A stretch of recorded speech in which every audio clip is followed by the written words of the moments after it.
여러분, 중국의 약진, 중국의 파상 공세 혹은 중국의 저가 공세 이런 얘기가 산업 쪽에서는 진짜 자주 흘러나옵니다.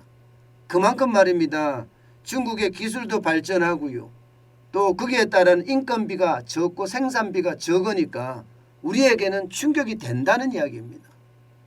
이번에는요, LCD에 대한 이야기가 또 나왔습니다. 오죽했으면 LCD 패널 왕국이 저물고 있다 이런 표현을 쓰겠습니까? LCD 패널 왕국이 저물고 있다. 이게 여러분 제가 직접 쓰는 것도 아니고요. 많은 사람들이 기사를 쓰면서 혹은 시장에 대한 평가를 하면서 대한민국의 LCD 펜을 저물고 있다는 표현을 자주 사용하고 있습니다. 여러분 이거 한번 보세요. 6개월 새에 55인치 LCD 패널 하락률이 무려 말입니다. 마이너스 30%예요. 엄청나죠? 진짜 엄청납니다. 6개월 사이에 이 정도 떨어지는 거는 아마 없을걸요. 여러분도 알다시피 지금 원가가 다 올라간다고 이야기하잖아요. 원가가 다 올라가는 와중에 세계 시장에는 제품값이 다 올라가고 있는 상태입니다. 그런데도 불구하고 LCD 패널 시장은 이렇게까지 떨어지니까 이러다가 다 망하는 것이 아니냐 이런 얘기가 계속해서 튀어나오고 있습니다. 여러분 실제로 보세요. 2021년 10월 그리고 2022년 5월이에요. 그 시장을 보면요. 55인치는 무려 말입니다. 150달러 하던 것이 103달러로 떨어졌습니다. 103달러. 진짜 30%가량 떨어졌죠. 진짜 많이 떨어지는 거예요. 게다가 65인치도 마찬가지입니다. 215달러에서 170달러까지 그야말로 곤두박질 치고 있습니다. 곤두박질. 그러다 보니까 업계에서는요. 올 것이 왔다. 이게 이제 LCD 패널에 대해서는 우리가 생산하기가 참 힘들지 않겠느냐. 최저임금 올라가고 주 52시간제 도입하고 원가가 상승하고 세금은 세금대로 더 많아지고 그러니 LCD 패널에 대한 것은 이제 조금씩 줄여가야 되겠다. 이런 얘기가 계속 나오는 겁니다. 계속 나오는 겁니다. 그러니 지금 LCD 패널을 가장 많이 생산하는 LG 디스플레이 같은 경우는요. 그 어느 때보다 큰일이 났구나 또 이런 생각을 할 수밖에 없는 거예요. 게다가 말입니다. LCD 패널 가격이 떨어질 거냐? 앞으로도 계속 떨어진다 이렇게 이야기하고요. 좀 더 길게는요. 내년까지 계속 떨어진다는 이야기를 합니다. 내년까지. 이렇게 되면 여러분 LG 디스플레이 입장에서는요. LCD 패널 비중을 유지하는 자체가 독이 될 수도 있습니다. 생산하면 생산할수록 마이너스가 되기 때문입니다. 때문에 LG 디스플레이도요. 이게 이제는 생산을 좀 줄여야 되겠다 이런 얘기가 이미 나오고 있습니다. 왜냐하면 1분기 매출을 보면 매출이 대단합니다. 6조 4,714억 원이에요. 그런데 6조 4,714억 원이요. 그런데 영업이익이 383억 원입니다. 전년 동기 비교해 보면 매출은 5.98% 감소했고요. 영업이익은 무려 말입니다. 여러분 놀라지 마세요. 깜짝 놀라실 거예요. 92.67%가 줄어들었어요. 92.67%. 그러니까 사업하지 말아야 된다.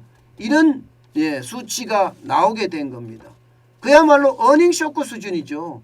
이렇게까지 떨어지니까 이제는 줄여야 되겠다. 이런 생각을 지금 할 수밖에 없는 상황입니다. 한때는요. 세계 시장을 삼성전자와 LG전자가 LCD 패널에서는요. 그야말로 주도를 했습니다. 그런 주도가 지금은요. 쭉 떨어지고 있습니다. 지난해까지만 하더라도 LG 디스플레이 같은 경우는 시장에서 99.7%의 어떤 모양새 나타냈었거든요. 뭐가 그만큼 갔느냐?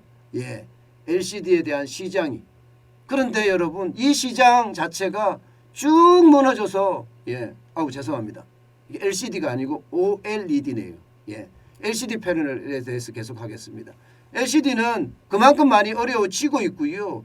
지금 지난해 시장 점유율은 26.3%네요. 26.3%. 그러니까 한때는 이게 굉장히 시장을 점유하고 있던 회사가 그만큼 지금 떨어졌다는 이야기고요.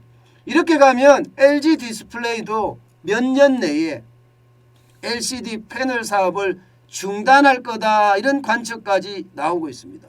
여러분도 알다시피 삼성전자는 이미 중국에 있는 LCD 패널 회사 자체를 매각을 했잖아요. 그죠? 그만큼 말입니다. 삼성전자는 매각을 했고요. LG도 몇 년 안에 이게 사업을 접는다는 이야기까지 나오니까 참 그에 대한 심각성은 점점 커지는 것 같아요. 물론 지금 LCD에서 패널은요. OLED 쪽으로 지금 옮겨가고 있습니다. 삼성전자도 OLED에 집중하고 있고요. LG 디스플레이도 아마 앞으로 OLED 패널에 집중할 거라고 저는 보이거든요. 그렇지만 당장은 지금 우리가 앞서고 있지만 중국의 어떤 OLED에 대한 어떤 개발도 빨라지고 있고요. 또 패널의 어떤 크기도 굉장히 커지고 있어서 이마저도 계속 경쟁력을 유지할 수 있을지 모르겠다. 이렇게 이야기할 정도로 진짜 TV 시장에서는요. 우리가 힘들어지고 있다. 이런 얘기예요. 사실 말입니다. 여러분들도 잘 아실 거예요. 소니의 어떤 제품들 엄청나게 쏟아질 때 우리 TV 시장도 굉장히 전 세계 시장에서 고전을 했습니다. 삼성도 고전하고 LG도 고전하고요. 그러다가 LCD 패널을 만들어내면서 우리는 일본을 앞설 수 있었거든요. 그런데 그게 그렇게 오래 가지 않아서 중국 업체들이 바로 뒤따라오는 모양새예요. 결국 말입니다. 일본의 TV가 소니 TV가 없어진 것처럼 말입니다. 물론 완전히 없어졌지는 않지만 없어진 것처럼 대한민국의 삼성전자 LCD TV, LG전자 LCD TV도 없어질 날이 얼마 남지 않았다. 이제는 중국제가 판을 치겠구나 그런 생각이 듭니다.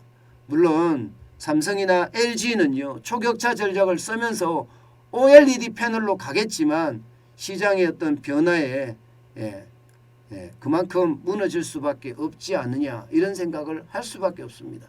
실제로 말입니다. LG 디스플레이를 보면요. 주가가 지금 굉장히 많이 떨어져요. 2022년 1월 4일만 하더라도 25,800원 하던 주가가요. 5월 2일 현재 16,700원 4월 28일에는 16,400원까지도 떨어졌거든요. 그야말로 올 것이 왔다는 게 지금 현실이 되고 있습니다. 저는 이럴 때 정부의 어떤 지원책 그리고 정부가 어떻게 하면 기업들이 초격차 전략을 써갈 때 어떻게 하면 지원할 수 있을지 여기에 대한 고민이 굉장히 깊어야 될 것으로 보입니다. 지금처럼 수수방관하거나 혹은 기업을 적폐 세력으로 몰아서 기업에게 계속해서 세금 독박만 씌운다면 결국 우리 경쟁력은 우리 스스로 무너뜨리는 그런 결과가 오지 않겠느냐 그런 생각 저는 많이 해봅니다. 그 어느 때보다 정부의 역할이 굉장히 중요한데요. 시장에 들어가서 내가 가격을 조절하겠다. 다시 말해서 내가 시장을 주도하겠다. 정부는 이런 생각부터 버리고요. 시장은 시장대로 나아갈 수 있게끔 수요와 공급의 법칙을 가장 적절히 지원해 주는 것. 그것이 그 어느 때보다 필요하지 않을까. 저는 오늘 다시 생각을 해봅니다. 지난 5년 동안 우리 산업은 잃어버린 5년이었어요. 이제 다시는 잃어버린 5년이 와서는 안 됩니다. 그렇게 되면 우리 경제 전체가 굉장히 어려워지는 디플레이션 국면으로 가지 않겠느냐. 잃어버린 5년에서 10년이 되고 10년이 15년 되고 15년이 20년 됐을 때 우리 경제는 과연 버텨낼 수 있을까요? 일본은 기축통화기 때문에 그나마 버텨낼 수 있는 여력도 있지만 우리는 기축통화도 아닙니다. 때문에 버텨낼 여력도 그만큼 떨어진다는 것 우리 분명히 인식해야 합니다. 정부의 어떤 친기업적인 그런 정책, 재벌을 도와주라, 대기업을 뭐 밀어줘 이런 뜻이 아니에요. 시장 경제 원리에 맞게끔 지원하는 것이 그 어느 때보다 필요하지 않을까. 저는 그런 생각 많이 해봅니다.